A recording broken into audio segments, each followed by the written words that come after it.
Πιο πολύ ξύλο ζωή μου δεν έχω φάει ποτέ. Άμα δεν προσέξεις τον εαυτό σου, σίγουρα δεν θες να προσέξεις και τον άλλον. Εσύ έχεις βγει νοκάου? Όχι. Όχι. Μη σε φάω.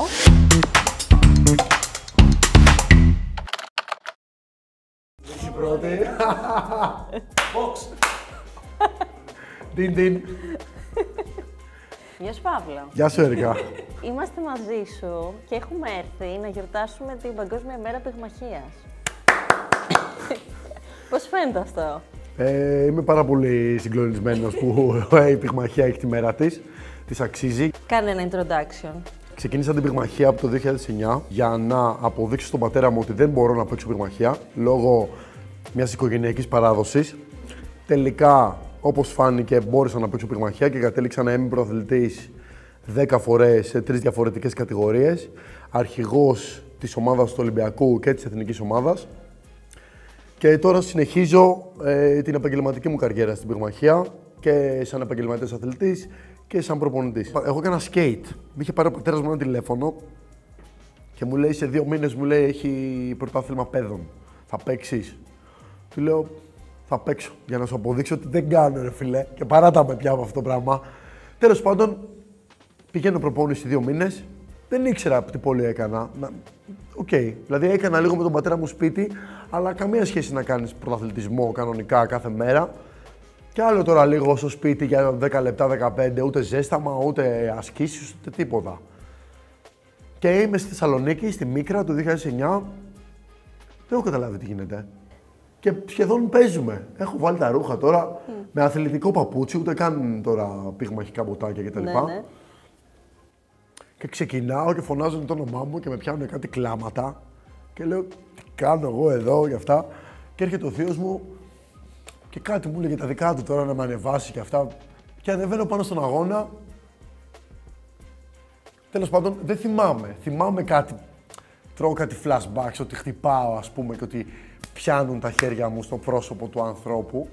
Και θυμάμαι στο δεύτερο γύρο μια κίνηση που του έκανα, που του κατεβάζω, με χτυπάει και του κατεβάζω το χέρι και του δίνω ένα αριστερό στη μύτη και του σπάει μύτη και πηγαίνει πίσω και τον μετράνε όταν τρώσει ένα δυνατό χτύπημα για νοκάουτ, όταν είσαι σε επίπεδο, σε ηλικία παιδών εφήβων, σε σταματάνε, σε προστατεύουν λίγο πιο νωρίς. Κόβεται ο αγώνας, δεν καταλαβαίνω τι γίνεται, δεν ξέρω, δεν ήξερα καν τι γίνεται. Πηγαίνω, μου σηκώνει το χέρι, λέω τέλειο. Δεν έχω ξαναζήσει τέτοιο συναίσθημα ποτέ. Παίζω το δεύτερο αγώνα, κερδίζω σε 10 δευτερόλεπτα, 15. Και στον τελικό παίζω και κερδίζω πάλι στον πρώτο γύρο με διακοπή. Στην ουσία έπαιξε το πρώτο μου πρωτάθλημα με 2 μήνες προπόνηση και τους πήγα όλους διακοπή και βγήκα πρωταθλητής Ελλάδος, παιδών. Πολύ ωραίο. Και σ' άρεσε. Φανταστικό, ψωνίστηκα απίστευτα. Γύρισα πίσω σχολείο, ο πρωταθλητής. Δηλαδή, πέρα από το δικό μου, που ένιωσα περήφανος για τον εαυτό μου, ένιωσα ότι είναι περήφανοι κι άλλοι για μένα. Ναι. Και ήταν όλο. Είχα πάρει μόρια, ας πούμε, για το σχολείο μου, δηλαδή είχε κάτσει ένα πάρα πολύ ωραίο σύνολο θετικών επιδράσεων από το πρωτάθλημα. Και λέω, θα παίξω box τελικά. Και η πρώτη βασική μου ερώτηση είναι γιατί πιστεύεις ότι στην Ελλάδα αυτό το άθλημα δεν είναι τόσο γνωστό? Πιστεύω ότι σε αυτό φταίνε πρώτον κάποιοι αθλητές, παλιοί αθλητές, οι οποίοι ασχολήθηκαν με το βράδυ. Δεν το κατακρίνω. Ο καθένας είχε τους τρόπους του και έβγαζε το μεροκάματό του όπως μπορούσε.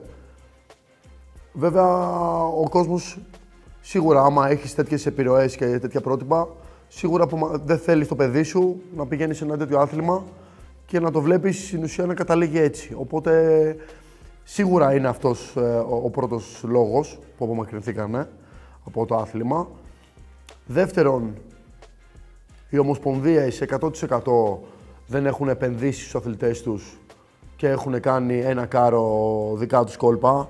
Οπότε, αν ένα άθλημα δεν έχει διακρίσεις στο εξωτερικό ή στην Ολυμπιάδα ή σε παγκόσμια ευρωπαϊκά πρωταθλήματα, δεν έχει και λόγο ένας επενδυτής, ένας χορηγός να πέσει και πάνω του. Δεύτερος λόγος αυτός. Τρίτον, τώρα μιλάω για πιο παλιά. Τρίτον, τώρα που υπάρχουν τα social media και Instagram, TikTok κτλ. Και εφόσον γίνονται αγώνες, θα έπρεπε οι αθλητές να προμοτάρουν τους εαυτούς τους στο 100% Δηλαδή, είτε τι κάνουν στην προπόνηση, είτε τι κάνουν εκτός προπόνησης. Γενικότερα να προμοτάρουν τη ζωή τους, να προμοτάρουν τον αγώνα τους και την προπόνησή τους, ώστε να μπορεί να έρθει κόσμος να τους δει. Θεωρώ ότι ο κόσμος της πυγμαχίας είναι, για κάποιο λόγο, θέλει και στους έξω να βγάζει ένα πάρα πολύ σκληρό πρόσωπο. Μπερδεύουνε τη σοβαρότητα με τη σκληράδα, μπερδεύουνε το να έχεις όρια σαν άνθρωπος με το να μην λες ούτε ένα γεια, ούτε ένα καλημέρα, ούτε ένα καλησπέρα. Δηλαδή, έχει μπερδευτεί λίγο η ψύχρα με την κοινωνικοποίηση έξω. Είναι λίγο... Ισχύει αυτό. Μπράβο. Εγώ δεν είμαι έτσι σαν άνθρωπος. Θέλω τον box να το περνάω στον κόσμο και που μου έρχεται στο γυμναστήριο και γενικότερα στα social που κάνουμε κάποια βίντεο. Να περνάω ότι μέσα από ένα σκληρό άθλημα μαθαίνεις πέρα από το να διαχειρίζεις τα συναισθήματά σου, να διαχειρίζεις και τα συναισθήματα των αλλωνών. Και είναι άθλημα. Πέρα από το ότι είναι μπουνιές, είναι άθλημα και έχει ευγενή άμυλα σε ένα σημείο. Γιατί το είπες και στην αρχή ότι οι γονείς μπορεί να φοβόντουσαν τα παιδιά. Επικρατεί λίγο ότι αν, ας πούμε, παίζω box, σημαίνει ότι θα βγω στο δρόμο και θα χτυπήσω όποιον υπάρχει γύρω μου. Παρ' όλα αυτά, όπως είπα και πριν, είσαι ένας άνθρωπος που κάνει μαζί σου και νιώθω ότι κάνοντας box καταλαβαίνεις περισσότερο το τι σημαίνει το να ρίξω μια μπουνιά σε έναν άνθρωπο. Όταν ξεκινάς και χτυπιέσαι λίγο στην προπόνηση, καταρχάς ηρεμείς μέσα σου, το έχεις βγάλει αυτό το νεύρο και την οργή που μπορεί να έχεις ή οτιδήποτε μπορεί να συμβαίνει μέσα σου. Όλοι έχουμε θέματα μέσα μας και επιλέγεις να τα λύσεις με αυτόν τον τρόπο. Τώρα, το να έρθει ένα παιδί εδώ, το οποίο τσακώνεται έξω και θα έρθει εδώ, σίγουρα θα σταματήσει να τσακώνεται έξω. Οι πιθανότητες είναι αυτές. Το να αφήσεις το παιδί σου τώρα έξω φρενών είναι πολύ δύσκολο. Το να έρθουν κάποια παιδιά εδώ, τα οποία δεν τσακώνονται έξω, δέχονται bullying έξω, θα μπορέσουν να υπερασπιστούν τον εαυτό τους καλύτερα. Οπότε, ή το ένα άκρο, είτε το άλλο, έχει να πάρει πάρα πολλά ωφέλη από το συγκεκριμένο άθλημα. Άρα με το να σου λένε δεν ξέρω αν βρίζουμε, και εσύ να του πατάς ένα μπουνίδι, είσαι οξύθυμος. Σημαίνει ότι δεν ελέγξεις το συναίσθημά σου. Σωστά. Αυτό μαθαίνεις να το κάνεις με την πυγμαχία, γιατί άμα νευριάσεις την ώρα που είσαι στο ring με έναν έμπειρο αθλητή. Τελείως. Έχεις πολλές γυναίκες εδώ. Οι γυναίκες έρχονται και ξεδίνουν αυτό που είπαμε πριν με ένα διαφορετικό τρόπο. Δηλαδή, μου έρχονται κάποιες γυναίκες οι οποίες κάνουν πιλάτες ή κάνουν γυμναστήριο. Και αυτό που ζουν εδώ πέρα με το box, με την ένταση και αυτά που δεν χτυπιούνται οι γυναίκες. Δεν είναι και... Βεβαιώνω. Ναι. Δεν είναι και προτίμησή μου να χτυπιούνται οι γυναίκες. Εντάξει, μπορεί να το λέμε έτσι, μία και μία τόσο στο χαβαλέ, αλλά δεν το προτιμάω εγώ. Έρχονται, ξεδίνουν με διαφορετικό τρόπο και εξελίσσονται σε ένα άθλημα. Θυμάσαι ποια ήταν η πρώτη φορά έτσι, που έριξες την πρώτη σου μπουνιά? Ποια ήταν αυτή? Πόσο χρονών ήσουν? Με 7, 8. Δεν θυμάμαι. Ο πατέρας μου γενικά η οικογένειά μου, που είμαστε και από τη Μάνη, μας μεγάλωνε με γάντια.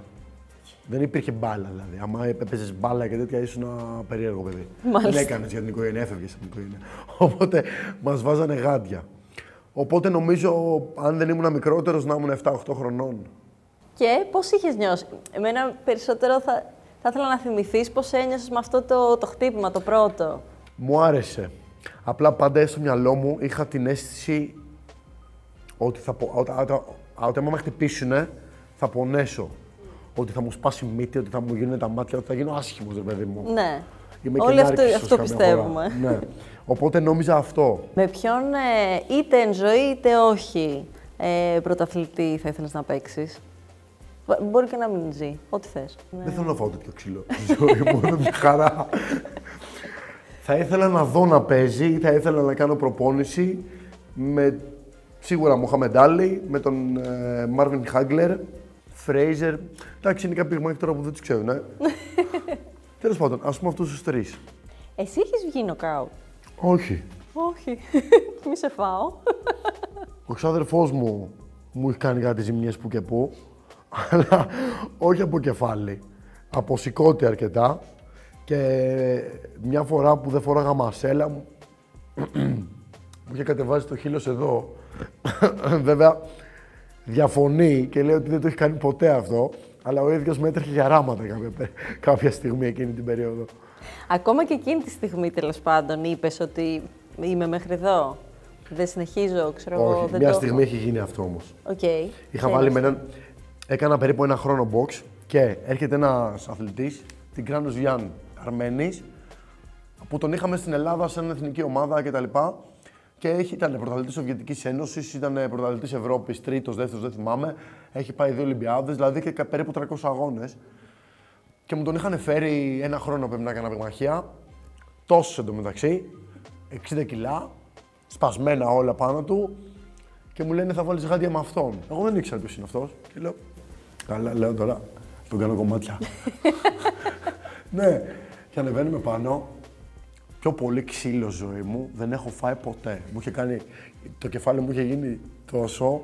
Είχα πάει 5 φορές κάτω από σηκώτη, μου είχε σπάσει τη μύτη, μου σπάσει τα πλευρά. Με έκανε κομμάτια.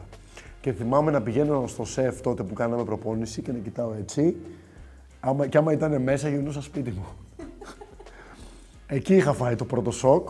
Μέχρι που έφυγε αυτός, δεν ξέρω τι έκανε και πήγαινα προπόνηση κανονικά και σταμάτησαν να πονάνε όλα.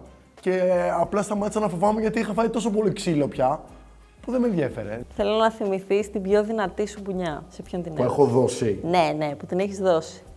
Μια φορά είχα δώσει μια τάβλα σε έναν. Στον Μπάλιο ήμασταν, δεν θυμάμαι πώς το λέγανε το παιδί. Του είχα καρφώσει μέσα στο σώμα και είχε κοιμηθεί. Και... Σε 5 χρόνια από τώρα. Ναι. Πώς φαντάζεσαι τη φάση? Σε 5 χρόνια, είμαι 31, σχεδόν 32. Νομίζω σε 5 χρόνια θα κάνω κάποιους από τους τελευταίους μου αγώνες, πρώτα ο Θεός, πάντα. Εδώ ή έξω? Έξω. Παντού. Θα ήθελα εδώ και θα ήθελα να γεμίσω και ένα στάδιο ολόκληρο κάποια στιγμή. Κάνα καλή μάρμαρο έτσι και να γίνει... Και δώσε μας έτσι και μια συμβουλή διαχείρισης τιμού. Και το λέω πολύ σοβαρά με την έννοια ότι γενικά και στον δρόμο, ας πούμε, βλέπεις πάρα πολύ κόσμο που τσακώνεται στα φανάρια, κατεβαίνουν κάτω, χτυπιούνται, όλο αυτό. Κοίτα, ναι, υπάρχει αυτό τώρα στην εποχή μας αρκετά. Όλος αυτός ο θυμός υπάρχει γιατί δεν διοχετεύουν οι άνθρωποι, δεν γυμνάζονται, ίσως δεν κάνουν κάποια πράγματα για τον εαυτό τους. Δηλαδή, αυτό που διοχετεύουν εξωτερικά είναι μέσα τους σίγουρα 100% και νιώθουν τύψη για τον εαυτό τους για κάποιο λόγο, είτε γιατί ξυπνήσαν αργά και έχουν αργήσει στον δρόμο, οπότε κορνάρουν σε οτιδήποτε συμβεί επειδή βιάζονται, είτε επειδή έχουν τσακωθεί με την κοπέλα τους, είτε επειδή δεν έχουν φάει σωστά, είτε επειδή δεν γυμνάζονται. Δηλαδή, άμα δεν προσέξεις τον εαυτό σου, σίγουρα δεν θες να προσέξεις και τον άλλον. Οπότε όλο ξεκινάει από μέσα σου. Και δώσε μας και μια ευχή για την Παγκόσμια ημέρα πυγμαχία. Τι θα ήθελες, ρε παιδί μου, να δεις την πυγμαχία στα επόμενα χρόνια? Θα ήθελα να βγάλουμε ένα παγκόσμιο πρωταθλητή. Κοντά είμαστε βέβαια τώρα στο να βγάλουμε. Έχουμε τον Αντρέα τον Κατζουράκη που είναι στην Αμερική τώρα και είναι δίπλα, στον τίτλο και αυτά. Και έναν Ολυμπιονίκη, γιατί δεν έχουμε βγάλει ποτέ έναν Ολυμπιονίκη. Δηλαδή το άθλημα είναι δικό μας από την αρχαία Ελλάδα και δεν έχουμε έναν άνθρωπο Έλληνα στα μετάλλια να έχει βγει σε Ολυμπιάδα. Οπότε αυτά τα δύο. Οκ. Ευχαριστούμε πάρα πολύ. Κι εγώ. Έτσι έπρεπε να στο δώσω.